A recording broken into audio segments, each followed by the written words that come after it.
Hey, welcome. Welcome to our full fireside chat with Amy Hinote. And I am just going to kick off with a little bit of intro music. Here we go.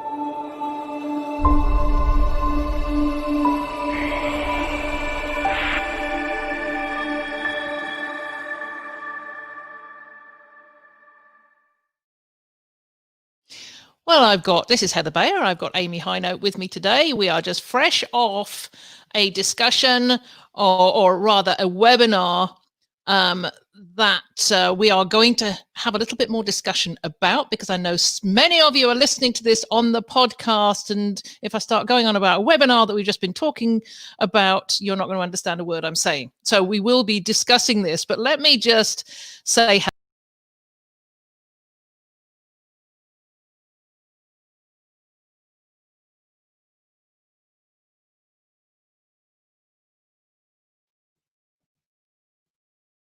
gosh, that took a while to get us up there.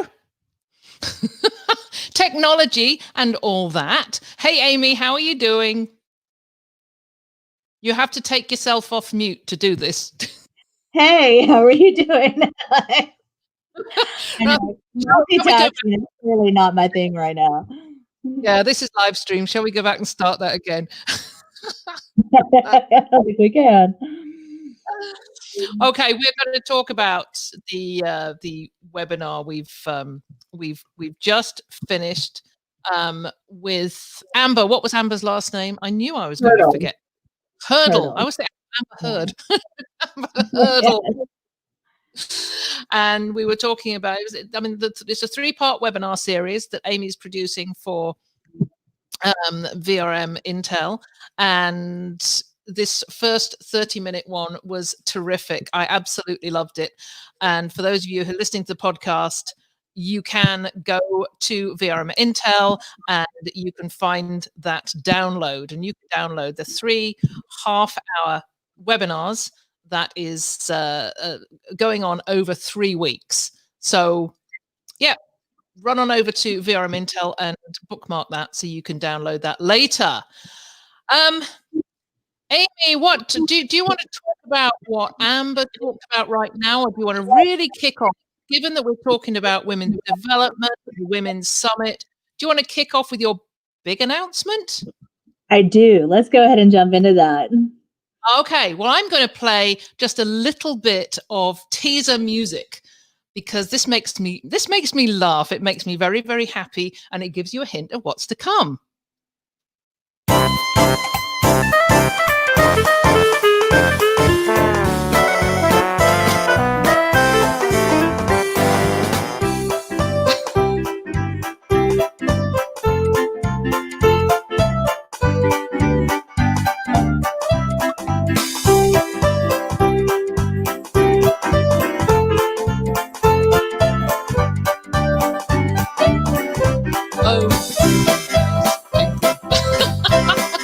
No, I'm not singing. Oh my gosh, you're cracking me up. Making me all happy. Okay. That is funny. Good That's stuff. enough. A little bit of teaser. Over to you. So we had some bad news that I think has turned in some really great news. So the Ritz-Carlton did call and tell us that they were not going to be able to accommodate us for our original Women's Summit dates, which was February 23rd and 24th. So we have actually moved this conference. It is now going to be on December 1st and 2nd of 2021. And at first, I was pretty disappointed about having to move the conference. However, we did our planning for the conference during that first week of December at the Ritz-Carlton, and they go all out for Christmas. And New Orleans is so amazingly fun during the Christmas season that this is going to be like the premier exclusive VIP holiday party, the best party this industry has thrown. I am so excited that I wish it was this Christmas. there's so many things we can do about it. Amber, who you just heard that we're talking about, is going to be speaking. It looks like we're going to be able to get a pretty big name speaker that we weren't able to get before because of the date change. Obviously with COVID, our number one priority is keeping everyone safe. And the Ritz-Carlton feels very strongly that they're going to cancel Mardi Gras as soon as the election is passed. And New Orleans still doesn't allow gatherings of over 50. So we just don't have the ability to have it right now. And we don't think that we will by February. However, by the end of 2021, we think we're going to have it. So now, again, you can go to vacationrentalwomen.com and you can register. My next announcement on this is that we added a installment payment plan. So as we all know, it's an expensive show to go to. However, because we now have a year that you can actually pay for your tickets monthly and not have to spend that kind of money out right now. So the upside of that is that's only a little over $60 a month to get from now to then. And so it allows more people to come. The downside is that we're limited to 350 people and that we will sell that out. So my advice to people is to buy your tickets early. And I'm not just saying that for money. There's an FAQ page on this site too, Heather, that if people about things like cancellations and what if the dates get moved again and things like that, if we can't have the event, we're refunding. I mean, some of the basic stuff is there, but I mean, you and I talked about it, like the whole idea of things we can do in December. We can do things like Secret Santa. We can do some small group like things. We can do swag bags and gift bags that are, with sponsored stuff that's going to be really, really fun and high end. And the food and the music and the holiday Christmas high tea and the holiday brunch. I don't know. I'm just so excited. Yeah, when you started talking to me about it, and I got so excited too. That's when I started going out looking for jazzy Christmas music. I'm just so full on for Christmas, and the thought of going to Christmas, having a Christmas starter in New Orleans. And as Vanessa Jean did say, this is 2021 we're talking about. It is. Although I'm so excited now, I wish we could do it now. But what I'm hoping that we're going to be able to do between now and then is more of these professional development series, like the one we started today. So the one that we did with Amber today this series is called Growing as a Thought Leader. And it's a 3-part series. And I think for over the next year that we can actually come together.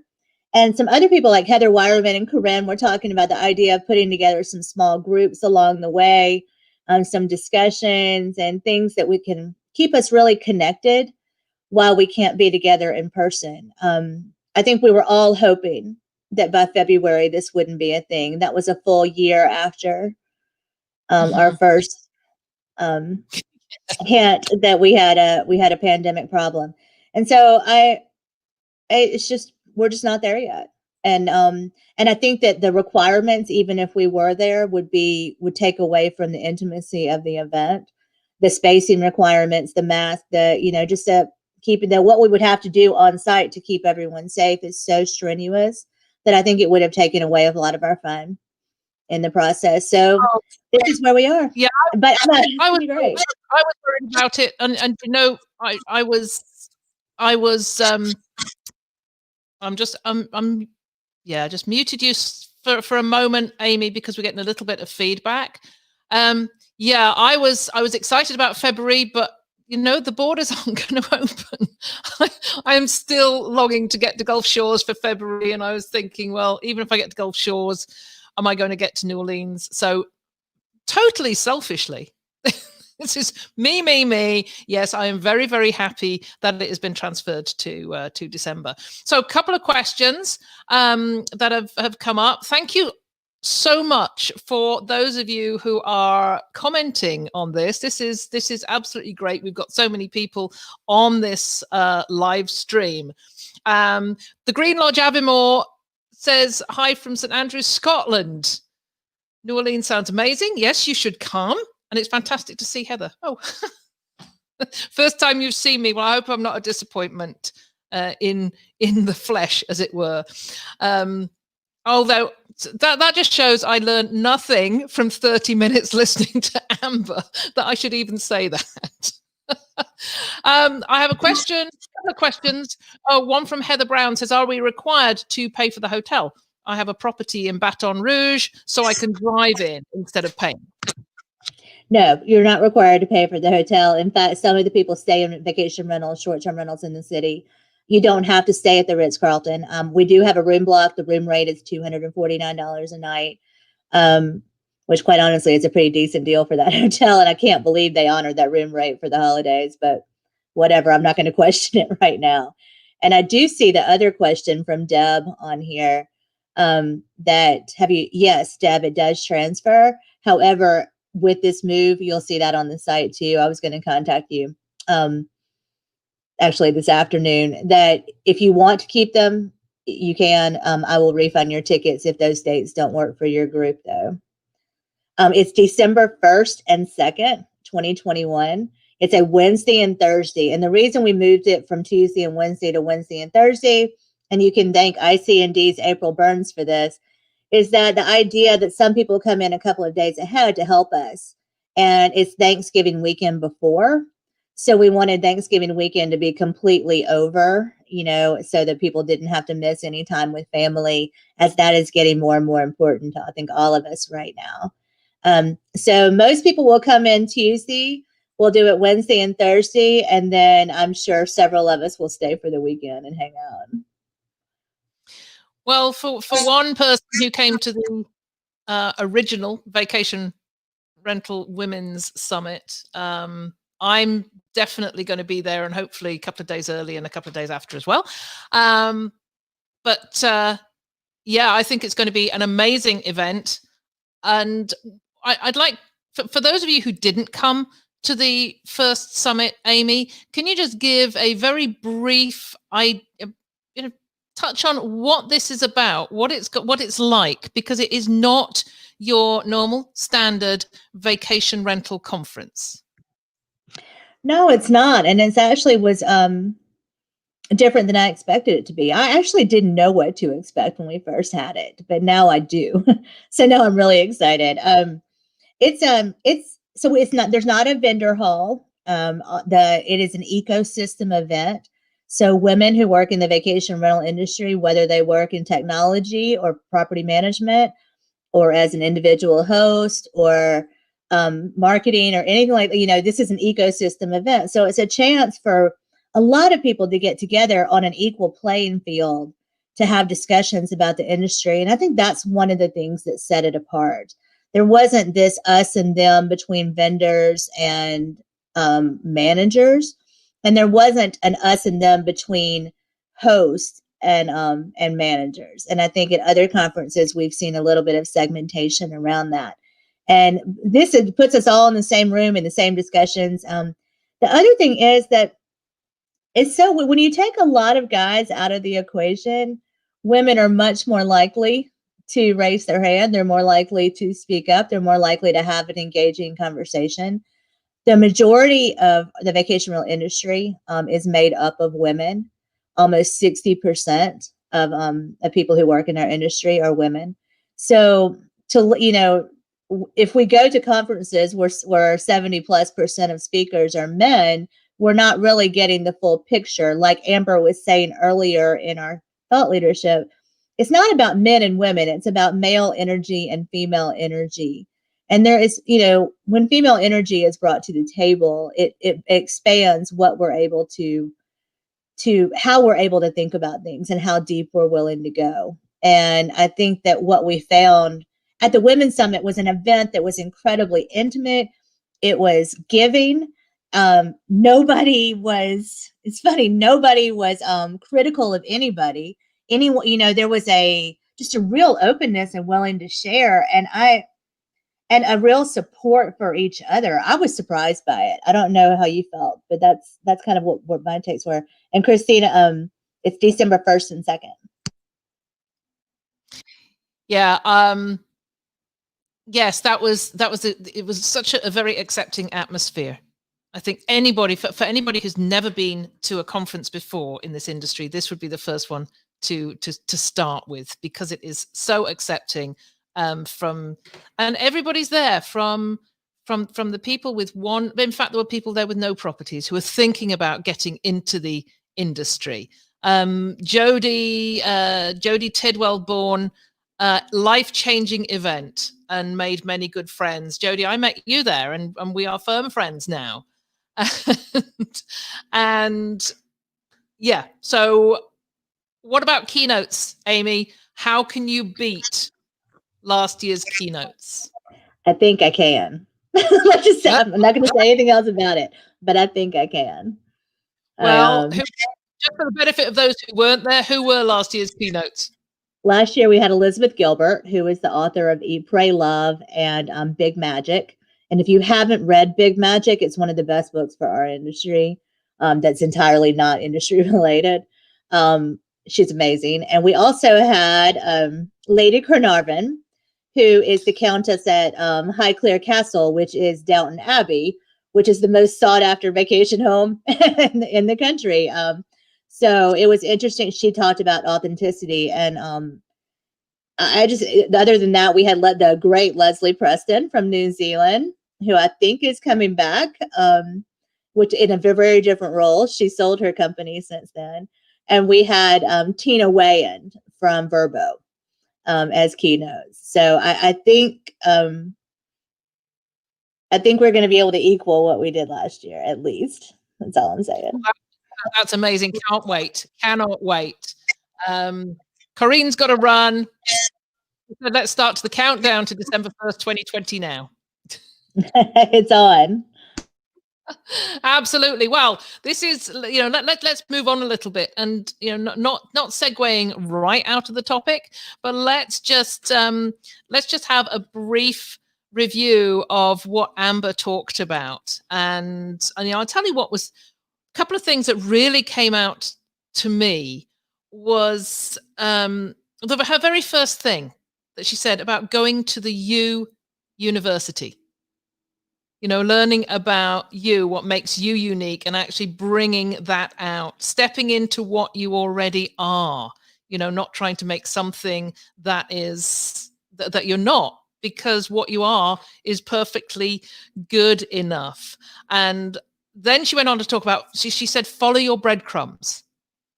And that is really, looking at how you show up in various seasons of your life. And that really impacted me. I've had a lot of seasons, Amy. But I love the way that Amber kicks off. I've had a few careers myself. Yeah.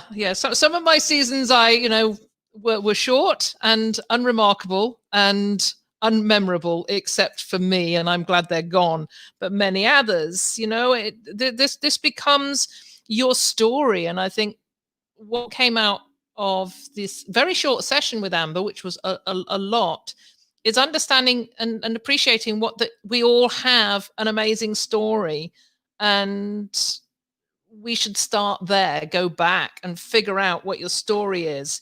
How did you get where you are today with all the accomplishments that have happened? And then I'll talk a second about imposter syndrome, because I know that you and I we have talked about this, because we both suffer at times from imposter syndrome, and it's something that everybody does, right?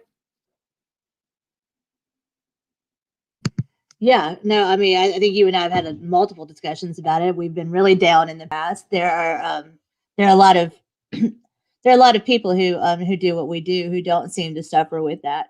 So it's been an interesting contrast. I think that what I found interesting, I mean, first of all, Amber, she's just incredibly relatable. When you think about that kind of a speaker, it's hard to come across someone who actually has that level of authenticity, and just, I don't know, she's just someone that that you could have coffee with and it would be the same person. She's got several videos on YouTube, by the way, and one is a personal branding challenge that's super interesting.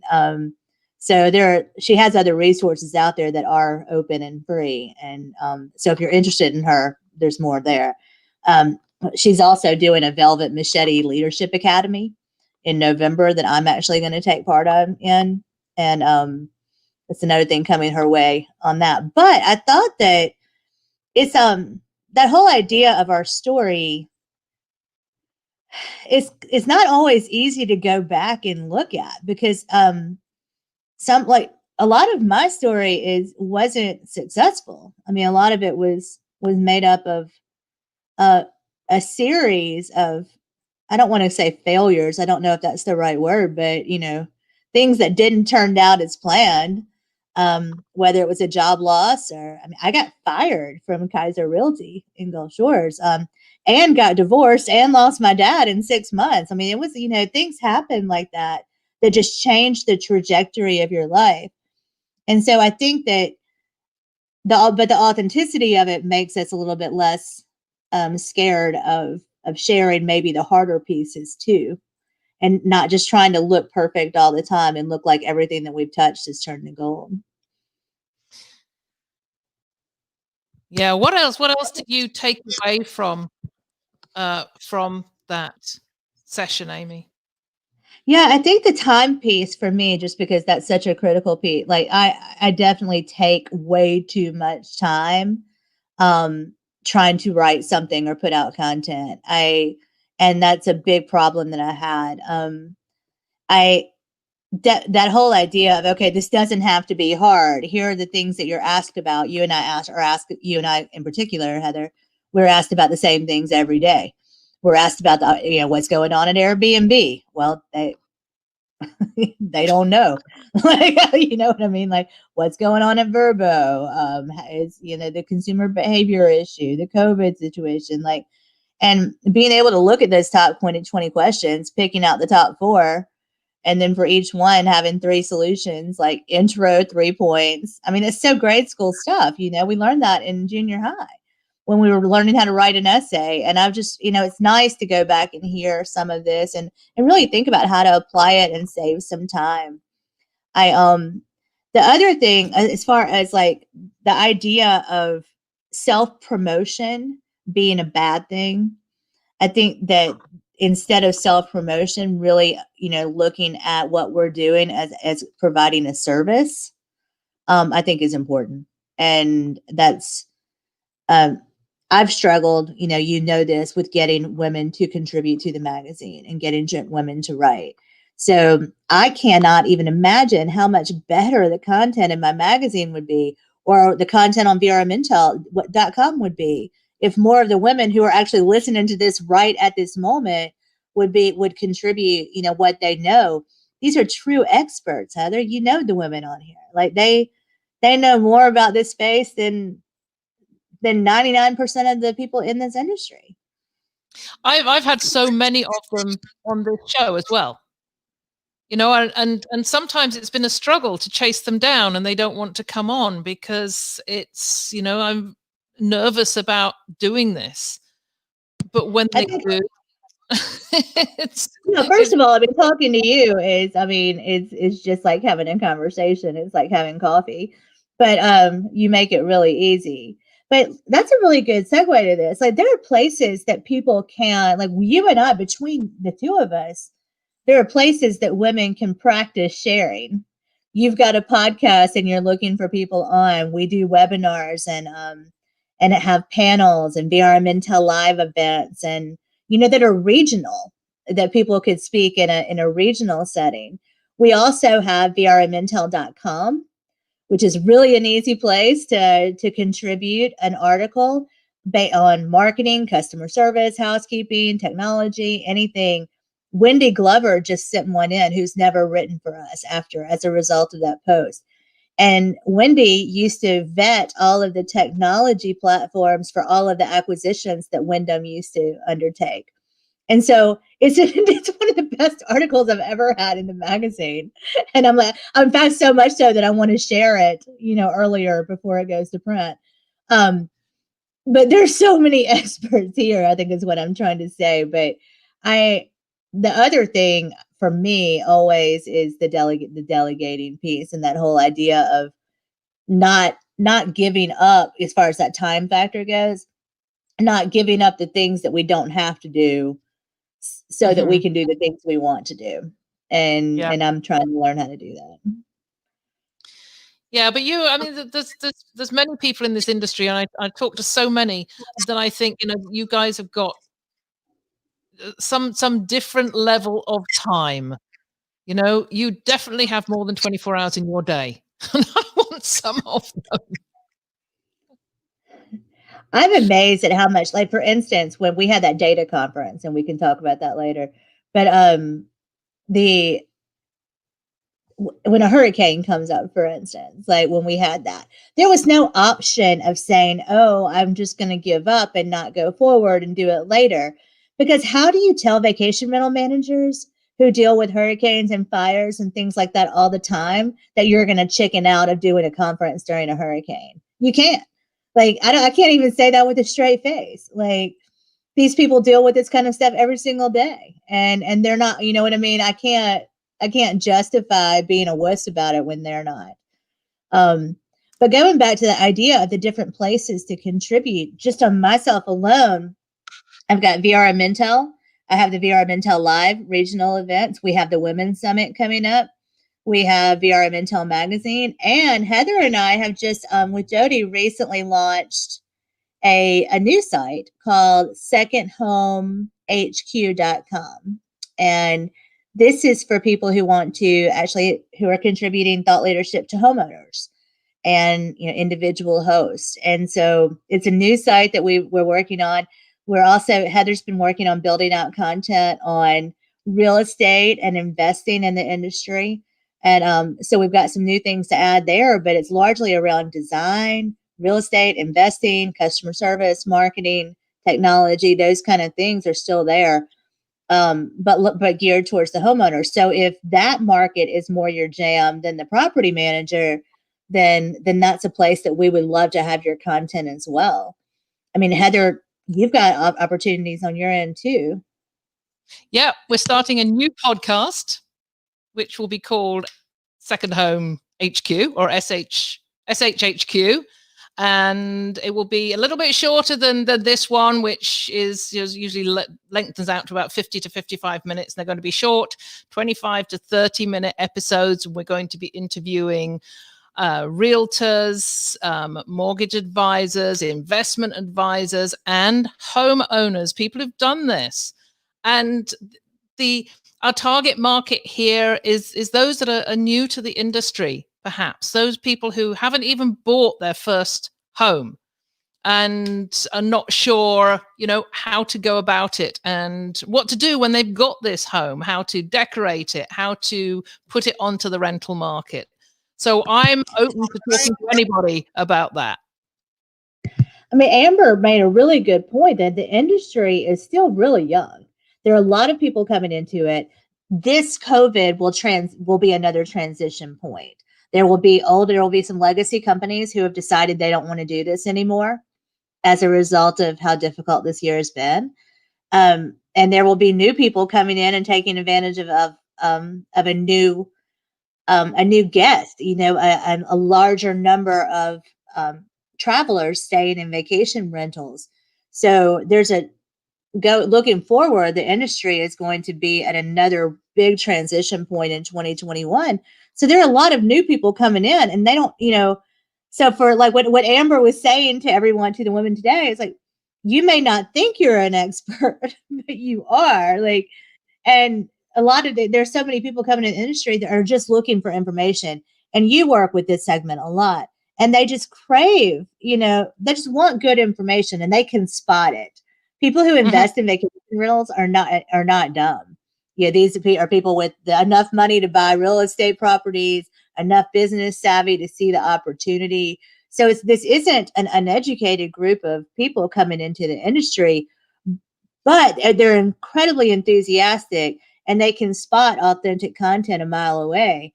And so I think that the women in our industry have a lot to offer in this capacity. So we at Second Home HQ would love to have some of your some of your writings and thoughts and insights there as well. Yeah, absolutely. And as I say, for the podcast, I want to get some panels together, panels of people who've already done this. That, if you're a property manager and you started out like I did, I was living in England and bought my first house in Canada and had absolutely no clue what to do with it, but eventually made a success of it and bought 6 more. But I did it without the knowledge that's out there, without the knowledge that all you guys have got to share. So that's the idea. We want to pull out the knowledge from everybody and share it with those people who, so they can come into the industry and be really educated by people who have been there and done that at a professional level. I mean, I'm not going to say much more than the get rich quick on Airbnb seminars. Somebody mentioned that on my Facebook group this morning, and this is not what this is going to be. This is the educated forum for investors. So there we are. That's about it. Maureen said, how do we subscribe to your new Second Home HQ magazine? If you go to secondhomehq.com, there's a little sidebar on the right, and there's a subscribe button there. It's fairly big. I don't think you'll see it, but it's secondhomehq.com. And all these links are going to be on the show notes. So if you're listening on the podcast, then you can just go to the show notes and you can check those out. If you're on YouTube, because we're also broadcasting to YouTube right now, you will find that information there too. So it's interesting, Amy. A couple of years ago, the thought of going live on 2 Facebook groups and YouTube would have had me just taking off, running at high speed.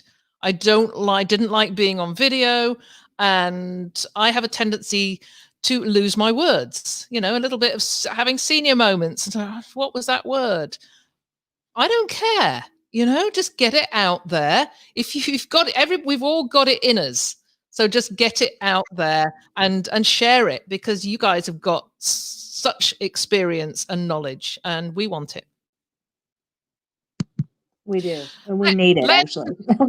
We're desperate for it. Please send us content of people. So I wanted to move on and just, it's been a weird year. We know that. I'm not going to mention anything more about this year. It continues to be weird, and I'm very glad we were sitting in your attic watching over the next 3 weeks, because I think it's going to get positively weirder. I'm sure you do. You think that too. But what we have seen is the virtual world exploding. I don't know whether we will ever go back to massive conferences, certainly not for a lot of years. So we get our education material virtually now. And I just want to do a quick sort of summary about what's been going on the last couple of months in terms of what we've seen, what we've taken away, and what we think about the virtual conference season.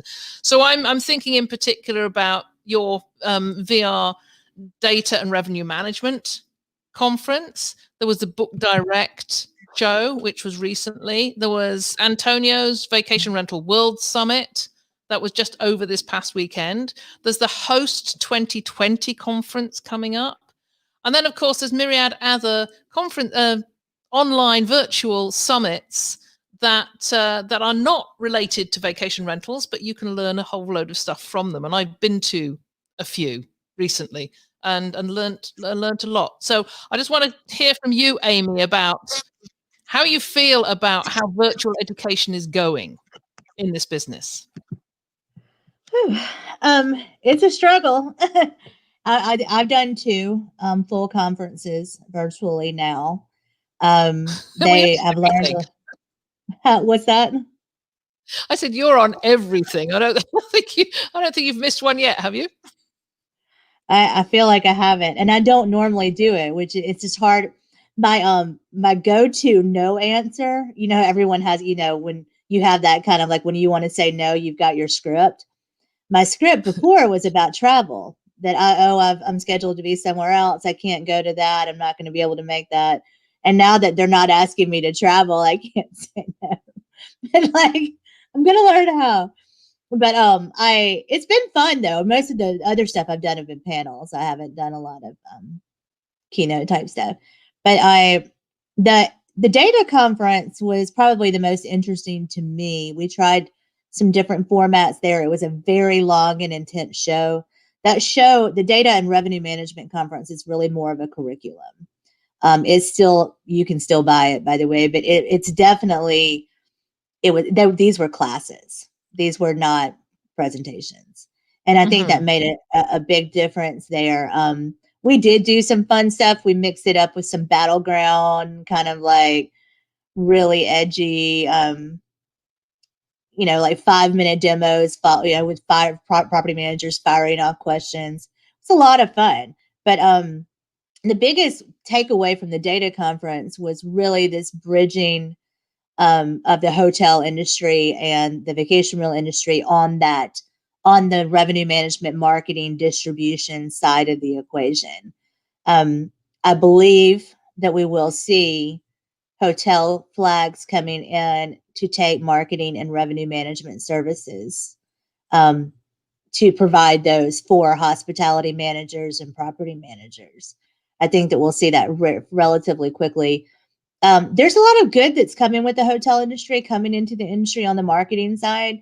Historically, the hotel industry has been trying to work with the vacation rental industry for a long time, but they started working with us on operations and service, and that never worked. There was never a good fit because operations and service in hotels is a very different animal than what it is for short-term rentals. However, when you look at the marketing stuff, now that hotels have put a lot of effort and money into direct marketing, but direct efforts into distribution management and merchandising, and revenue management and pricing, I think that we'll see some synergy there on that end of the business, which would mean that we would see, for instance, Marriott Homes and Villas become a flag, providing direct marketing and revenue management services for some of the companies that they're using on their site right now. So I'm going to come back to talk about this in a second, because when you're talking in those terms, it's speaking to property managers, large property managers, and we talked yesterday, didn't we, about the need for foundational education on this whole revenue management. And yeah, I think that what I noticed is that we had a lot of education about terminology, about acronyms, about the fundamentals of revenue management, what the discipline is and what it isn't. And then we had a lot of information on scaling, on how to manage rates for a portfolio of 100 to 10,000 properties. However, what we missed in there, and what I would like to go back and add to, is okay, how do you manage for rates for one?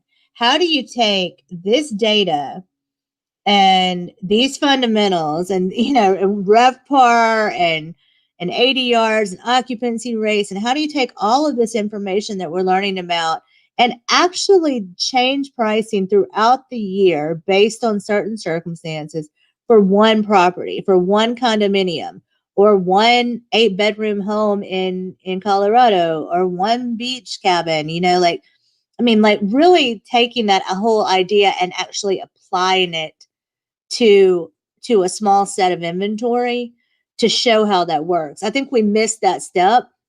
And and I think if we had that, it would make sense. So listening to your podcast with Andrew McConnell and Sarah and T's podcast on this conference, there was a clear mismatch. I mean, it seems like a lot of managers are thinking, well, I don't need to do that. It's not, this isn't for me. And I don't think that's true. I think revenue management and pricing management is for everybody, and I think it's going to be necessary.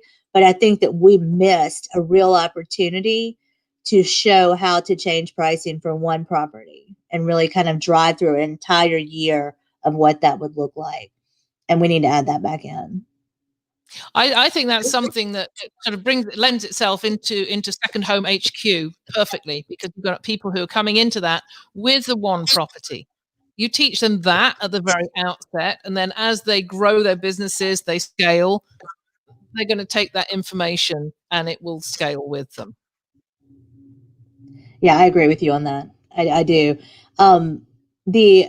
The other thing, like moving on through the show, so there are 3 that I attended. Mine, the data and revenue management conference, and then the book direct show, and then Antonio's vacation rental world summit that I still haven't gone by to see all of. I haven't seen all of it yet. So moving on to the book direct show, which you actually spoke at as well. What were your thoughts on it? I've gone through about half of it now, and I've actually taken a lot away from it, even with 20 years of experience, because there's a lot of young people coming into this industry. They're young, they're dynamic. It feels like me 20 odd years ago. And when we came into it then, it was only a book direct landscape. So it was really interesting listening to the new entrants into the industry who are talking in exactly the same terms as we were 20 years ago. And so it does, we're coming full circle, but we've come full circle now with this whole massive tools and resources and software that we didn't have that time ago. And I know there was the Skift article that you sent me yesterday that covered the panel that you were on with Matt Landau. God, who else were you on with? Simon Lehman. I've lost you. There you go. I'm sorry. It was Simon Lehman and Matt and Carlos did the moderating. Yeah, that was a really weird discussion. I don't, and I know Matt and Simon fairly well, as you know. We had a lot of tech challenges on that call anyway, but it's almost like they were taking the devil's advocate position. And I'm like, why? You know what I mean? It's a book direct show. Like, it's okay to talk about direct bookings. But they were really, really focused on that OTAs are not evil, and that we need to use OTAs in this industry. And that really, that wasn't what we were saying, or what the conference is about. It's not about saying don't use an OTA. It's about, if you're going to use an OTA, have a plan for getting that guest back. Have a plan for converting that person into a direct booking, and have a plan on the OTAs to try to lead people to find you directly if they choose to. I was really surprised by the whole panel, to be honest with you. I was kind of taken aback, and I didn't handle it well. I just kind of shut down. But I didn't.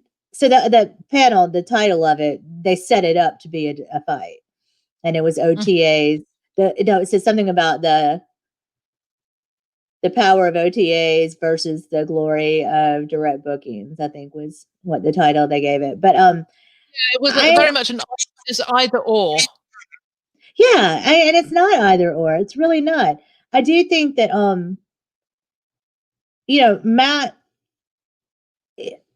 Dennis Shaw, the author of the article, really pointed out something that Matt said, because it was surprising, and it was that Matt was saying that even if he doesn't know the destination, will actually book on an OTA, and talking about the trust that OTAs bring to the table. I think what the whole show is about all the things that you need to do to increase direct bookings for your home. And so it was like the fundamentals of your website has got to be professional, and it's got to communicate trust. And what trust means on a website is professional photography, professionally written descriptions, flexible payment options, and some type of flexible cancellation policy. It's not over the top. You just redid your website right now. Area, destination content is great to have. FAQs are great to have. there are a lot of wonderful things to add to the site, but that level of trust of the traveler or the guest who's coming to it, really believing that if they book here, they're actually going to be able to stay here. I think that is, and their money is secure. That's something that we need to have. I think in addition to that, there are just some real basics on booking direct that we don't necessarily do very well. We don't do a lot of really good marketing. We don't use social media as well as we should.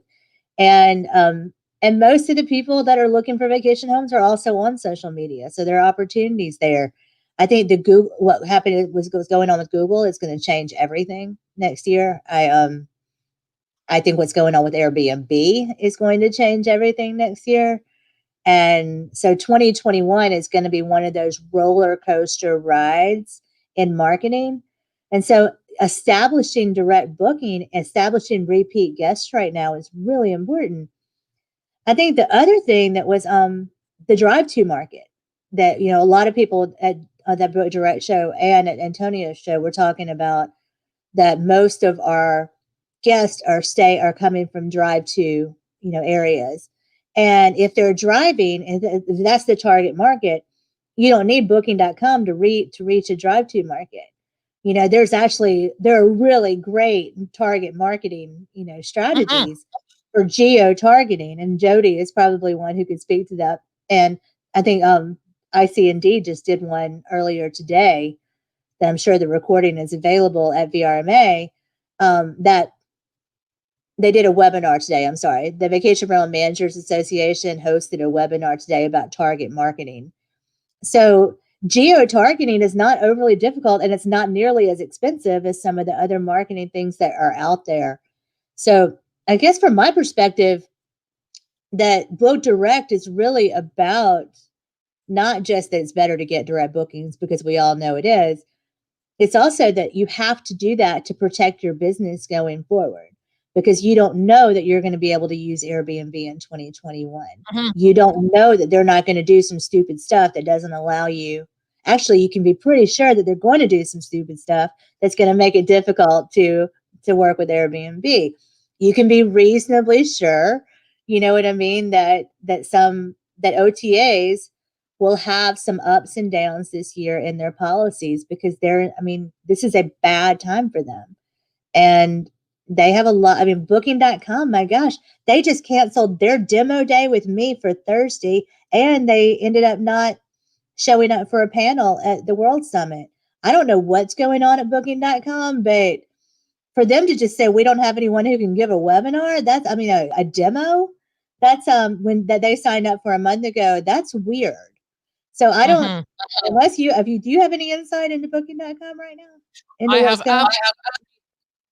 absolutely no insight whatsoever. I know they announced they're going to do a lot of layoffs, and I assume that that's what's hitting right now. So that's a topic, I think, for another one of these, maybe in a month or two, and we can talk about Airbnb and Vrbo and Expedia and Booking.com.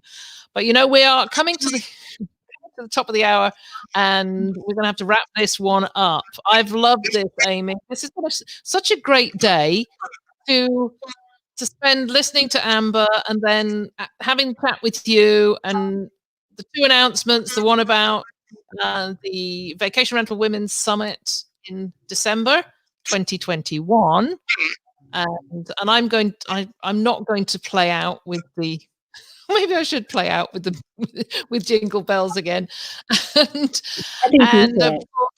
I shall do that. And of course, HQ as well, the launch of that. So yeah, a lot to come. Thank you so much for joining me. Don't go away for a second. We shall catch up at the other side of this music. So for anybody who's just joined in, Merry Christmas.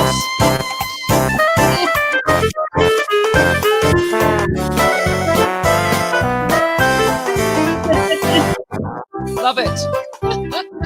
I know.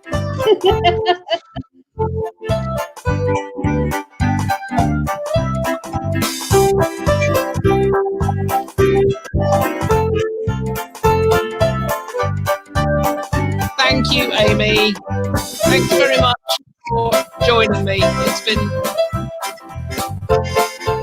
been an absolute pleasure having you on. We'll talk again soon. I'll talk to you soon, Heather. Thank you.